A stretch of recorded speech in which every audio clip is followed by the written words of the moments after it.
Então, na nossa atividade sobre soma dos termos de uma progressão aritmética, temos um texto falando sobre Carl Friedrich Gauss, um dos maiores matemáticos de todos os tempos. Aos 10 anos, estava Gauss em uma sala com bastante aquela inquietude. O professor resolveu passar uma questão, porque ele estava irritado com o barulho da sala, onde ele pediu que os alunos somassem todos os números de 1 a 100, isto é, uma sequência aritmética, 1, 2, 3, 4, até o centésimo termo.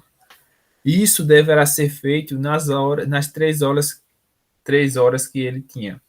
Só que esse menino esperto, o Gauss, com poucos minutos ele já tinha terminado a avaliação. O que é que o professor pediu? Que somasse uma sequência aritmética, né? Ou seja, aqui é uma PA, progressão aritmética, de razão 1. Por quê? De um termo para o outro, vai sempre aumentando mais um. Então, essa é uma situação de uma PA. Gauss, sem saber de nada, ele conseguiu somar todos os termos dessa PA, encontrou o resultado que foi 5.050, de uma forma que todos ficaram maravilhados. Qual foi a solução que Gauss fez? Aí nós temos no material, temos que a fórmula de uma progressão aritmética é essa daqui, mas em relação ao problema de Gauss, nós temos a soma de todos os termos dessa progressão aritmética. Um dos supostos raciocínios do menino, ele somou o 1 com 99 deu 100, 2 com 98. Então, esses seriam dos cálculos fáceis, né? Que ele ia somar parcelas que daria 100. E o número 100 é fácil de ser somado, né? Poderia ser. Até ele chegar ao número 49, somado com 51, e daria 100. Em relação a esse pensamento, Gauss conseguiu desenvolver a fórmula do somatório dos termos de uma progressão aritmética. Como foi, será? Vamos ver? Ao considerarmos a sequência do problema que o professor passou, esta sequência é uma PA? Sim, né? Ela é uma progressão aritmética. Por quê? Porque de um termo para o outro, veja que vai sempre aumentando um. Ou seja, temos uma razão 1, uma sequência que obedece um padrão. Esse padrão sempre somando um número. Se é uma PA, qual seria o primeiro termo? O primeiro termo é o 1, né? O AN, que é o último termo, 100, e a razão 1. Resposta. Na letra A do 2, seguindo o raciocínio que o material propôs, quantas parcelas podemos obter cuja soma do valor será 100, sem repetir os elementos? Aí o que é que nós temos? Veja que no primeiro ele não somou 1 com 99, então veja que esse primeiro número vai indicar a quantidade de parcelas somada. Quando ele chegou 10, ele somou com 90, ou seja, na décima parcela ele somou 10 mais 90 dá 100. Quando ele somou 20 com 80, 20 parcelas. Quando ele somou 30 com 70, 70 parcelas. Quando ele somou 40 com 60, será 40 parcelas. E a próxima? Ele poderá somar a parcela 50 com 50? Não. Se ele somar 50 mais 50, não poderá repetir o número, né? Então, não terá 50 parcelas, porque ele não poderá somar 50 com 50. Está errado. Então, ele terá que somar a última parcela, vai ser de quem? 49 mais 51, que dará 100. Ou seja, ele somou quantas parcelas? 49 parcelas. Ou seja, ele somou 49 parcelas, mas tem um detalhe. O último número dessa sequência é o 100. Então, ele vai ter que somar com 100, que é o último termo dessa sequência, e também terá que somar o termo que ficou no meio, que é o termo 50. Sozinho, não tinha mais quem somar para dar 100. Ou seja, ele somou 49 parcelas, que nem está montadinho aqui. Teve que somar o número 100 que não estava lá, que é esse número aqui indica quanto é parcela, e os 50 que ficou sozinho, ou seja, todos eles deu 5.050. Agora, a letra B. Ao seguir este modelo, alguns números da sequência ficaram de fora. Quais foram? Ou seja, os 50, que nem eu falei, que os 50 não tinha nenhum número que somasse com ele para dar 100, a não ser ele mesmo. E o número 100, que é o último número da sequência, que ficou sozinho, seguindo esse modelo. Já em relação ao possível cálculo utilizado por Gauss, na nossa trilha, temos essa resposta. O que foi que Gauss fez? Somou 1 com 100 dá 101, 2 com 99 dá 101, 3 com 97, 3 com 98 dá 101. Veja que a soma de Gauss não dá 100, dá 101. Ou seja, o que é que Gauss fez? Primeiro com 100, 101. Quando ele chegou no décimo, no termo, 10 com 91 terá 10 somatório, né? 10 parcelas. Quando ele somou 20 com 81, terá 20. Quando somou 30 com 71, terá 30 parcelas. Somou 40 com 61, terá 40 parcelas. E agora, ele poderá somar a parcela 50. Veja que agora ele vai somar 50 parcelas. E esse 50 vai ser somado com 51. Ou seja, ele terá 50 parcelas de 101. E agora ficou fácil, né? Pagar os. Veja que o melhor modelo foi esse aqui. Ele somou 50 parcelas de 101, ou seja, ele fez o quê? A multiplicação 50 vezes 101 é igual a 5.050. Ele resolveu sem usar aquela fórmula, né? Primeiro termo. Ou ele fez isso. Quem é o primeiro termo? 1. Mais o último. Não foi isso que Gauss fez? O último 100. Multiplicado pela quantidade de termos, dividido por 2. A quantidade de termos da sequência era 100, né? Gauss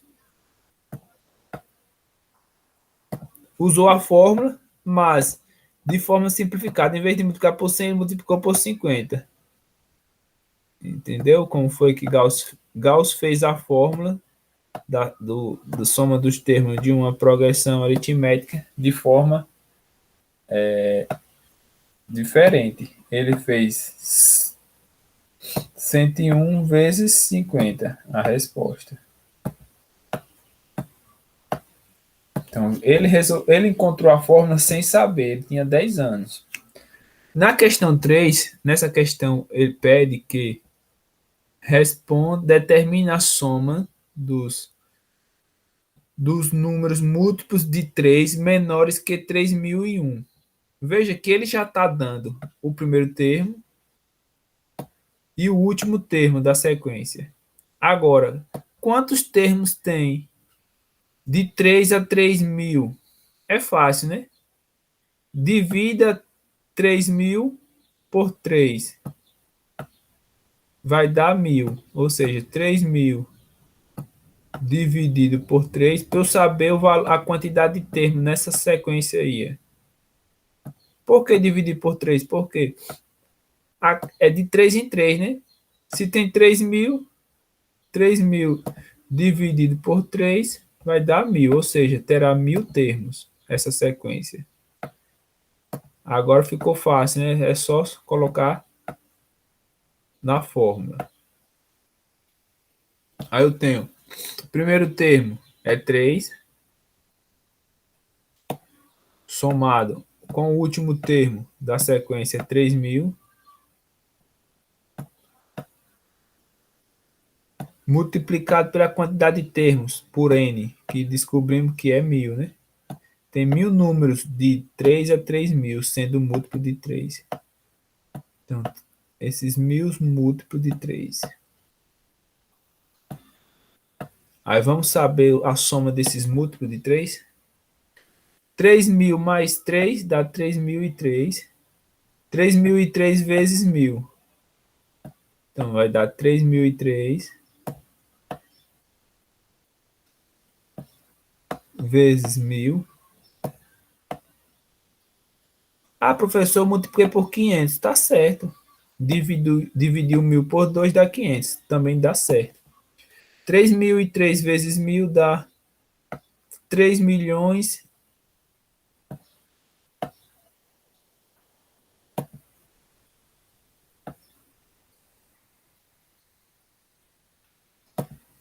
e 3.000.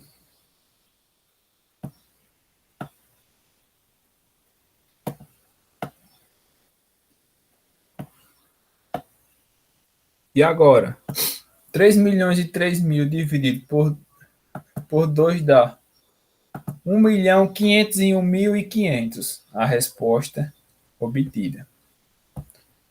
Na quarta questão, agora já pede para somar os números pares positivos. Esses números pares, ele quer apenas os 200 primeiros. Então, os 200 primeiros pares positivos é 2, 4, 6, reticência, até chegar ao 200 primeiro, ou seja, a 200 posição. Então, ele quer o 200 primeiro, números pares. Para eu saber, eu preciso encontrar quem é o último termo dessa sequência. Se eu não sei, eu uso a fórmula do termo geral, que é AN, é o último termo. Eu quero calcular o termo 200, o meu A200, é igual. O primeiro termo, que é o primeiro número da sequência, é 2. N, a quantidade de termos, se ele quer 200, quem está no 200 primeiro, N é 200. Vai ser 200 menos 1 vezes a razão. A razão é 2, né? Veja que 2 para 4, os números pares vai ser sempre 2 em 2. Aí eu tenho que o meu último termo, que é o 200, o termo 200 vai ser 2, mais 200 menos 1, 198, por 199. 199 vezes 2, não é isso? Aí eu tenho que vai ser 2, voltando aqui para não precisar repetir, vai ser 2 mais 398. Então, eu encontrei que esse último termo da sequência dos números pares vai ser 400.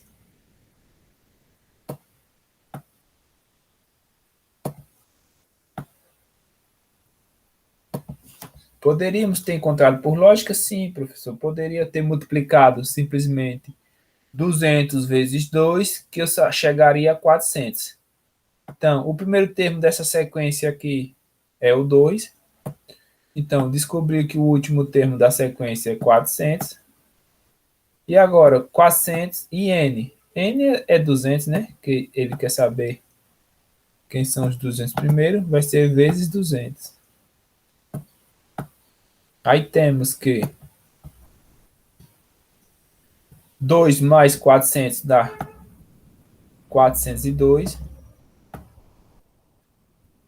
402 vezes 200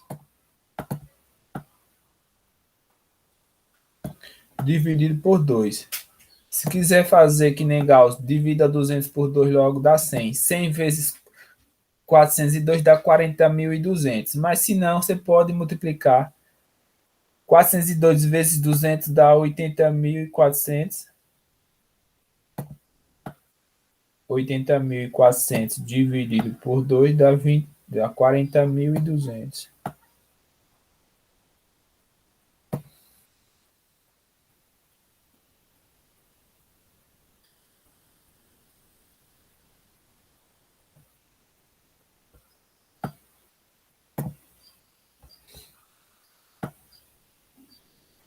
80.400 dividido por 2 dá 40.200. A resposta dos 200 primeiros números pares positivos.